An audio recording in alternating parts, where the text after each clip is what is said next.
Filipino English flashcards. Mga bagay sa kwarto. Things in the room. Before we start, don't forget to like and subscribe to my channel. Kamusta mga bata? Ako ulit ito ang iyong teacher Riri. Ngayon ang pag-aaralan natin ay ang Filipino to English flashcards. Mga bagay sa kwarto. Handa na ba kayo? Umpisahan na natin. Kama, bed, unan, pillow, kumot, blanket, sapin ng kama, bedsheet, lamesa, table, upuan, chair, lampara, lamp, kurtina, curtains,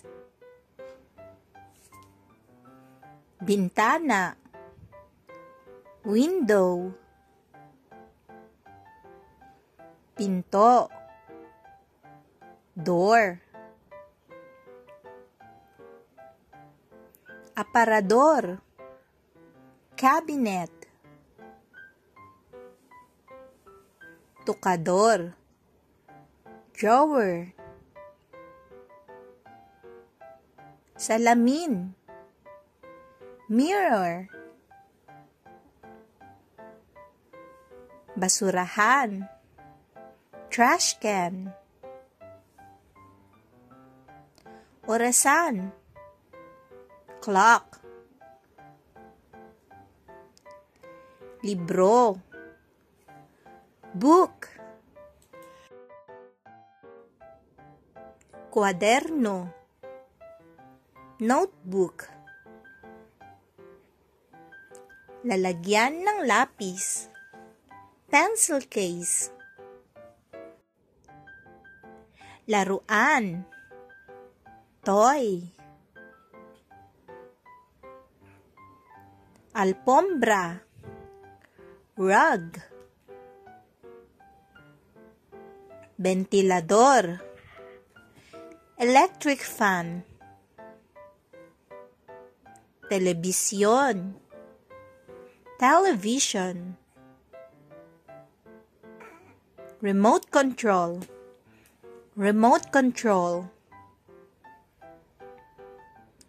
plancha, iron,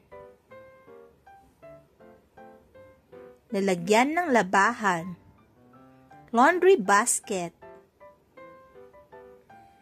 bag,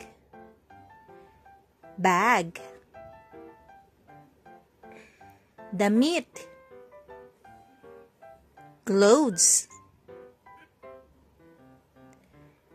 larawang nakasabit, picture frame, kalendaryo, calendar. Good job mga bata! Huwag niyong kakalimutang mag-practice pa magbasa at subaybayan niyo ulit ang mga susunod ko pang video para matutunan niyo ang iba pang aralin. Maraming salamat at hanggang sa muli, paalam!